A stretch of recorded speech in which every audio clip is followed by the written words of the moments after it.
বন্ধুর লাশ নিয়ে অ্যাম্বুলেন্সে করে তার গ্রামের বাড়ি যাচ্ছে। সময় কাটানোর জন্য ফোনটা বের করলাম। ঠিক সেই মুহূর্তেই মোবাইলে একটা মেসেজ আসে। আমার সামনেই আমার প্রিয় বন্ধুটি কফিনের মধ্যে লাশ হয়ে পড়ে আছে।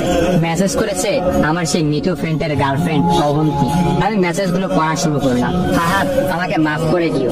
আমি যেই বাবার চোখের দিকে তাকিয়ে কখনো কথা বলতে পারিনি, সেই বাবা যখন অসহায়ের মতো আমার সামনে দুই হাত জোড়ে কান্না শুরু করতে লাগলো, তখন সেই বাবার ভালোবাসার কাছে আমাদের ভালোবাসা হার মেনে গেল। তাই আজ 11 দিন ধরে আমি অন্য মানুষের স্ত্রী। তোমাকে কথা দিয়েছিলাম জীবনের শেষ সময় পর্যন্ত তোমার সঙ্গে থাকবো। আমার সব সময় ভয় হতো যে তুমি আমাকে কষ্ট দেবে, হয়তো আমাকে ছেড়ে অন্য কাউকে বিয়ে করো। অথচ দেখো, আমি তো আগে কষ্ট দিলাম, আমি তোমাকে রেখে অন্য পুরুষকে বিয়ে করে ফেললাম। জীবনটা বড়ই হলো, তাই না? তোমার কি মনে আছে আমি তোমাকে কাঁদতে কাঁদতে বলতাম আমাকে কখনো ছেড়ে যাবে না? তো তুমি হাসতে হাসতে উত্তর দিতে আমি তোমাকে কখনো ছেড়ে যাব না, তুমি আমাকে ছেড়ে গেলে যেতে পারো। তখন আমি অনেক রাগ করতাম, কারণ আমি তো তোমাকে পাগলের মতো ভালোবাসতাম। তুমি নেই এরকম কোনো পৃথিবী আমি কল্পনাও করতে পারতাম না। অথচ দেখো, আজ অন্য কেউ হচ্ছে আমার স্বামী। রোজ তার সাথে আমাকে ঘুমাতে হয়, ঘুম থেকে উঠে তার মুখটাই আমাকে দেখতে। মানুষের জীবন এমন কেন যে যাকে চায় যদি তাকে পায়?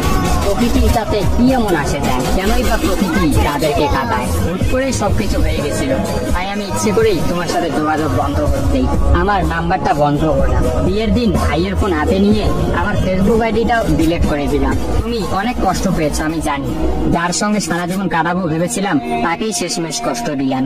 আমার পরিবারের সবাই খুশি, আমার স্বামীটা অনেক ভালো, এখন পর্যন্ত যা ব্যবহার করেছে আমার ভালোই লেগেছে। তবে ভবিষ্যতে কি হবে জানি না। তোমার কি আমার সেই প্রথম দেখা হওয়ার কথা মনে আছে? তবে সেটাই যে প্রথম দেখার, সেটাই যে শেষ দেখা হবে এটা কখনোই ভাবতে পারি।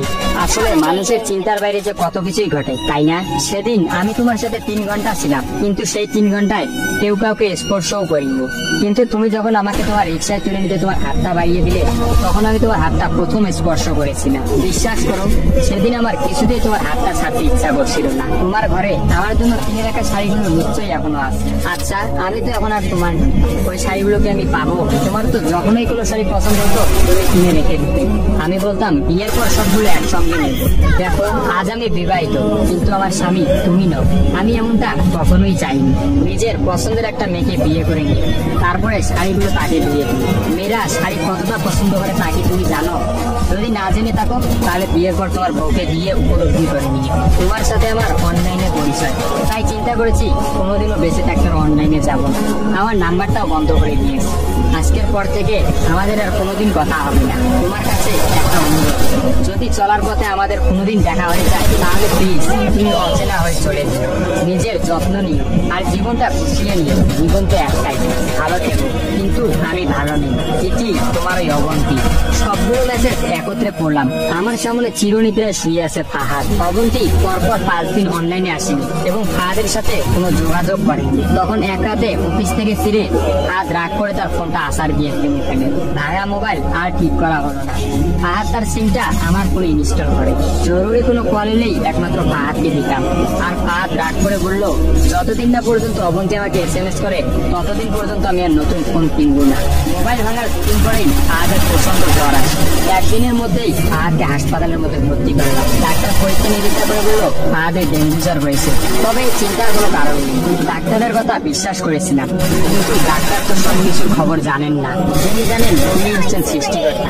ফাহাদের হাতে জ্বরকে মৃত্যুর একটা ওসিলা বানিয়েছিলেন। যেই ডাক্তার বলেছিল চিন্তার কোনো কারণ নেই, আজ সকালে সেই ডাক্তারই ফাহাদকে মৃত ঘোষণা করলো। ফাহাদের আর জানা হলো না অবন্তীর কথা।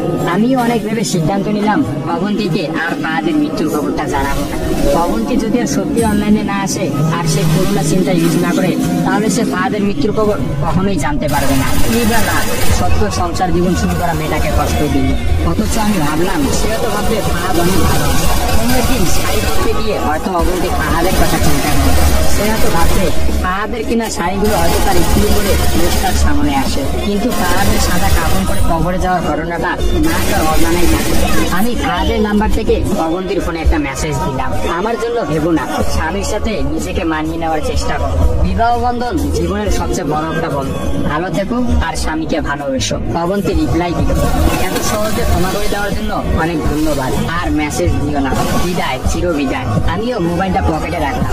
অ্যাম্বুলেন্স ততক্ষণে ফাহাদের বাড়ির সামনে পৌঁছে গেছে। কফিনে রাখা ফাহাদের মৃত্যুর দেহটা নেওয়ার জন্য সবাই দাঁড়িয়ে আছে। আমি ফাহাদের কফিনটা স্পর্শ করে বিজির করে বললাম, তোর সঙ্গে আর কোনোদিন একই গাড়িতে চড়ে ভ্রমণ করা হবে না। আজ তোর আর আমার একসঙ্গে ভ্রমণের শেষ দিন। বিদায় বন্ধু, চির বিদায়।